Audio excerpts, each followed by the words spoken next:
Hey everybody, Economic Ninja here. I hope you're doing well. If you could tell by the background, I'm going to be talking with Sage from Sage News. We're going to be talking about the supply chain and what we think is going to be an epic bind in the supply chain. Eric, how you doing? Good. I got a couple things I wanted to go over with with all your subscribers and stuff, because I think this is kind of on the cusp of a serious situation. Awesome. One of the things that people aren't kind of thinking about is a lot of stuff that's going on right now is even insurance when it comes to shipping. A ship cannot enter a port unless they're insured. And we now have insurance companies that are pulling away from insuring Russian companies. And let me click on this real quick. Right. And this article came out of others that insurance costs of shipping through the Black Sea soar. And so that shipping eventually is going to trickle down because these same insurance companies that insure the ships also trickle all the way down to trucking. Lords of London and things like that insure the insurance companies who allow the insurance for trucking. So truck drivers' insurance, I believe, is going to start to go up as these fears kind of happen. That's really interesting because this is now on the backs of the cost of renting the ship or the ship charging. Whoever was wanting to ship those goods soared because they didn't want to sail into, let's say, Russian waters or go get Russian goods. So that's like a twofold increase in price. Now you have the shipping cost plus the insurance cost. Correct. And even some companies like FedEx and UPS are now putting like hazard pay, war pay on top of their charges. So they're now charging more money for that type of situation. One of the other things I wanted to make sure I brought up was Russian halts fertilizer shipments, right?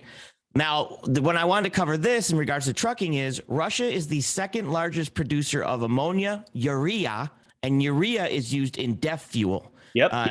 Diesel exhaust fluid. That diesel exhaust fluid, as you know, with a new diesel truck, you need that to run. Yes. So the price, and the reason I bring that up is another article that I brought up out of the transport topics. I'm sorry I'm going so quick here, but I want to cover a bunch.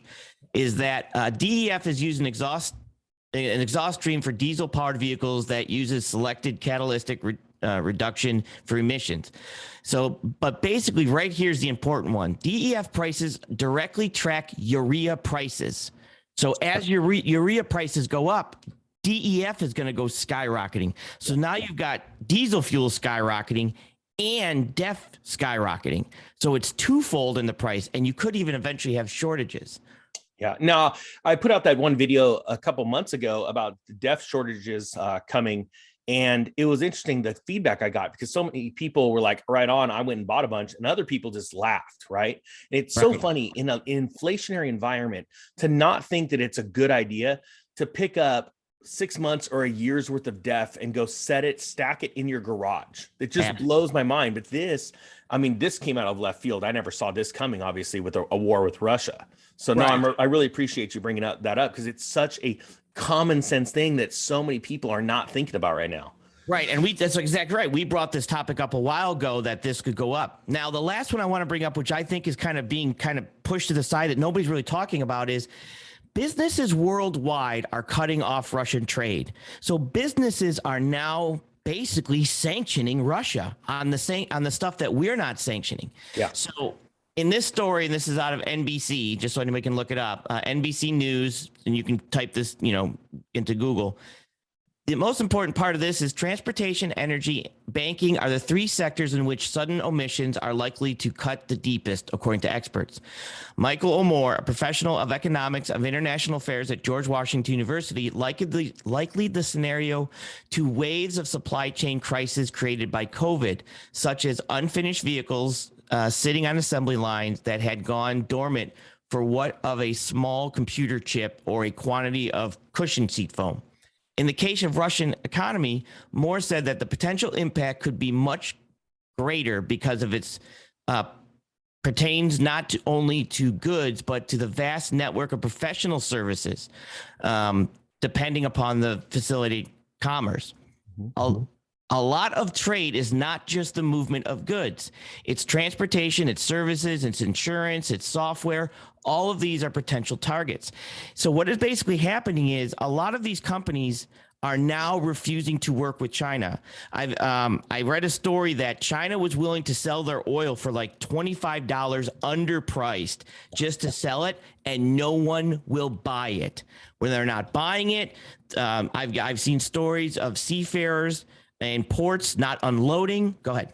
Let me throw in something. So just so you know, guys, this is very real what's happening, but I want to make this very clear. Russia already has huge trade deals between India, Saudi Arabia, Nigeria, and China. Many more than that. There's many more, right?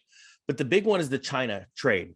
They are willing right now to sell under, right? Which they don't lose any money. As a matter of fact, they're still making a ton of money, right? Because the price of oil is skyrocketing.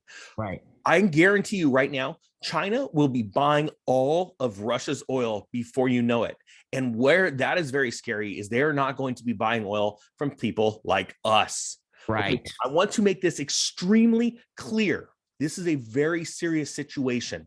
This is concreting the world economic power shift right now from the West to the East, to the BRICS nations. Okay, be very clear. I cannot stress this enough. This is not the time to mess around. This is the time to go get your extra debt fluid. Go get the things you need to live on.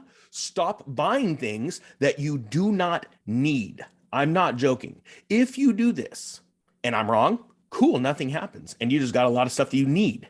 And you just saved yourself a lot of inflation. But if I am right, we are going to absolutely crush it in this next turn of events, because what Eric is bringing you guys right now is going to lead to a complete supply chain devastation. No joking, within 90 days. That is about how long it's going to take, not only to hit the streets, the truckers, to the stores, but also to the company's earnings, because they're doing some really stupid stuff, just like the banks did with mortgages back in 2003, and they are going to all fall. Pride comes before a fall. These companies are too prideful. They're too big, and they just don't know what they're about to do. Because trust me, these big companies are just run by a bunch of middle management idiots. I'm not joking. I cannot be more sincere than this. And I want to say it in a nice way, but I just can't, because they don't see the ramifications, because they've gotten too big for their britches.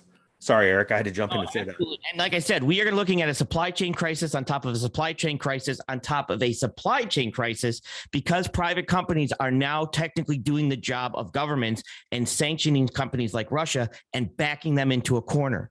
Now, the problem with sanctions is sometimes sanctions only find a way to work around them, right? It's like a padlock. Padlocks only keep the honest people honest. Sometimes sanctions do the same thing, and it's going to push, like you said, Russia to other countries like China, and it's going to hurt us and drive our costs up, because private companies are now making decisions that the government didn't even make. And like I said, you've got seafarers not unloading ships, you have ports not taking ships, and I understand that that's fine, but now when this private company's making these decisions and pulling out, they're now in charge and the government's not. Yeah. So again, I want to stress this for anybody that would think to put a dumb comment like you're a fearmonger, you're an idiot. You should literally go watch videos of cats if you can't handle this kind of stuff. This is reality. The reason why I care about this, the wealthy people, it's okay if everything doubles or triples in price. They're going to be just fine, because they're going to do what I do.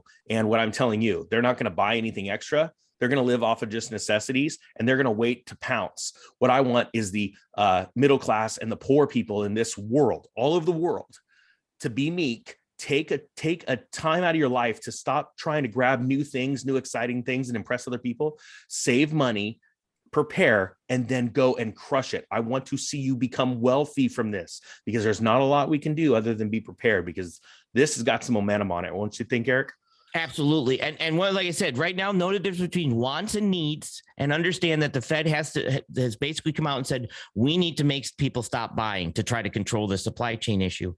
And most of the people that became a lot profitable were the ones when the Great Depression hit, they were the ones that bought in at the bottom and were able to ride it up. And that's what we need to be on top of now. Well, I got to be honest with you. Things like this get me super pumped. And why? Because we've been preparing for this for quite a long time. And this is just going to accelerate and exacerbate the problem. All right. So with that said, I got to get going because I'm running late. Eric, thank you so much for jumping on. Guys, check out Eric at Sage News. Go follow his channel. He is awesome. He has been bringing awesome news. He is the reason why this video came on, because I was running out the door. He said, I have big news. I need to share it. Thank you so much, Eric. Absolutely. Thank you so much for doing it. All right, man. Well, with that being said, guys, the Economic Ninja is out.